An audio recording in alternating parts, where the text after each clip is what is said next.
బీసీలకు టీడీపీ తరఫున మైలవరం ఎమ్మెల్యే అభ్యర్థిగా అవకాశం కల్పించాలి అని కౌన్సిలర్ ముప్పసాని భూలక్ష్మి కోరారు. ఇక టీడీపీ తరఫున బీసీలకు సీటు కేటాయిస్తే తాను గెలిచి నారా చంద్రబాబు నాయుడుకి మైలవరం గిఫ్ట్గా ఇస్తానని ధీమా వ్యక్తం చేశారు.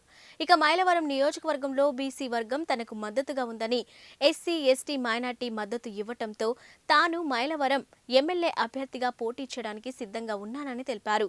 ఒకవేళ టీడీపీ తరఫున సీటు కనుక కేటాయించకపోతే ఇండిపెండెంట్ గా అయినా పోటీ చేయడానికి సిద్ధంగా ఉన్నామని ఆమె తెలిపారు. నారా చంద్రబాబు నాయుడు గారికి ధన్యవాదాలు తెలియజేసుకుంటున్నాను.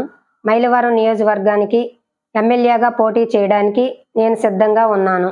టీడీపీ తరఫున నారా చంద్రబాబు నాయుడు గారు సీట్ ఇస్తే నేను పోటీ చేయడానికి సిద్ధంగా ఉన్నాను.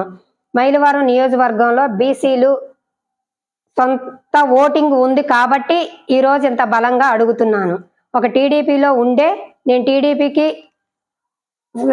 ఎమ్మెల్యేగా సీట్ ఇస్తే పోటీ చేయడానికి సిద్ధంగా ఉన్నాను.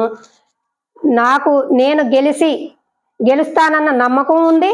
గెలిచిన తరువాత నారా చంద్రబాబు నాయుడు గారికి గిఫ్ట్గా ఇవ్వాలని కూడా బలంగా నేను ముందుకు నడుస్తున్నాను. ఈరోజు ఎందుకు ముందుకు వెళ్తున్నాను అంటే నా యొక్క బీసీ ఓట్లు బాగా ఉన్నాయి కాబట్టి, నేను గెలుస్తానన్న నమ్మకం ఉంది కాబట్టి, ఇది నారా చంద్రబాబు నాయుడు గారికి గిఫ్ట్గా కానుగ్గా ఇవ్వటానికి కూడా నేను సిద్ధంగా ఉన్నాను. మైలవరం నియోజకవర్గానికి ఎమ్మెల్యేగా పోటీ చేయడానికి సిద్ధంగా ఉన్నాను.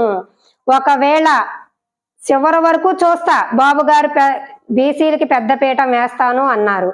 ఒకవేళ మాకు గనక సీటు ఆ సమయానికి ఇవ్వలేకపోతే నేను ఇండిపెండెంట్ గానైనా వేయడానికి సిద్ధంగా ఉన్నాను.